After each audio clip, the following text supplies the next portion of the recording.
হাসব্যান্ডকে surprise দিতে যেয়ে নিজেই কিভাবে সারপ্রাইজ হয়ে গেলাম এটাই আপনাদের সাথে শেয়ার করছি। তো আমি হচ্ছে আপনাদেরকে কালকে বলেছিলাম একটা মজার ঘটনা ঘটেছে।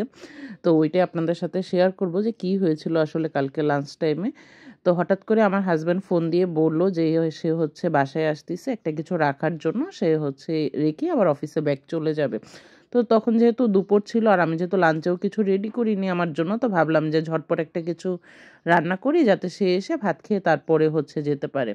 তো এইজন্য আমি হচ্ছে শোনার সাথে, সাথে হচ্ছে ভাতটা বসিয়ে দিয়েছি। আর ভাত হতে যেহেতু বেশি সময় লাগে না, তো ভাতটার মধ্যে হয়ে গিয়েছিল। আর এখানে হচ্ছে আমি ভাবলাম যে ঝটপট হচ্ছে এই বড় চিংড়ি মাছগুলো বের করে নিয়েছি। চিংড়ি মাছ যেহেতু ভিজতেও সময় লাগে না আর এটা রান্নাও যেহেতু তাড়াতাড়ি হয়ে যাবে। সাথে এখানে আমি আলু একদম কুচি করে কেটে নিয়েছি, টমেটো, পেঁয়াজ, কাঁচামরিচ সবকিছুই কেটে নিয়েছিলাম। আমি আসলে এত তাড়াহুড়ো করছিলাম যে আমার একদমই খেয়াল ছিল না যে আমার হচ্ছে ফ্রিজে অলরেডি রুই মাছ ভুনা করা ছিল, গরুর মাংস রান্না করা ছিল।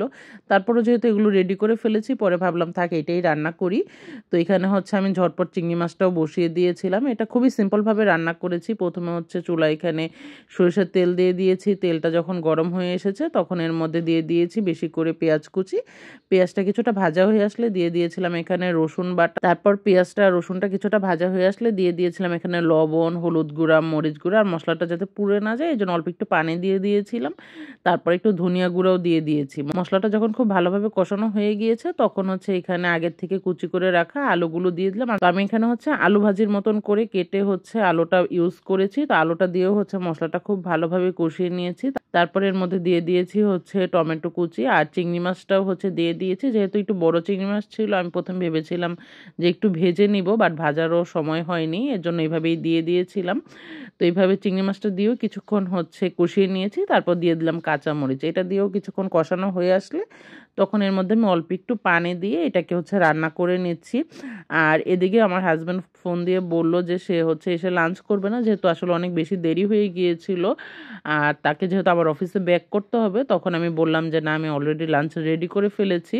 আর সেও হচ্ছে যেহেতু কাছাকাছি চলে এসেছিল পরে হচ্ছে আমি তাড়াহুড়ো করে হচ্ছে ভাতটাও মাড়ের থেকে উঠিয়ে নিলাম। আর এদিকে হচ্ছে চিংড়ি মাছটাও অলমোস্ট হয়ে গিয়েছিল। হচ্ছে আমি আবার তাড়াহুড়ো করে হচ্ছে ফ্রিজের থেকে গরু মাংসটা বের করে গরু মাংসটা গরম করে নিয়েছি, রুই মাছটা আর বের করা হয়নি। তো গরু মাংসটাও গরম হয়ে গিয়েছে, এখানে চিংড়ি মাছও হয়ে গিয়েছে। চিংড়ি মাছের মধ্যে হচ্ছে আমি শেষে ধনেপাতা কুচিটা দিয়ে দিলাম, দিয়ে নাড়াচাড়া করে হচ্ছে এটাকে ঢাকনা দিয়ে ঢেকে দিয়েছি। এরই মধ্যে আমার হাজব্যান্ডও চলে এসেছিল। তো সে এসেই বলেছে যে সে লাঞ্চ করবে না, আসলে তার একদমই সময় ছিল না।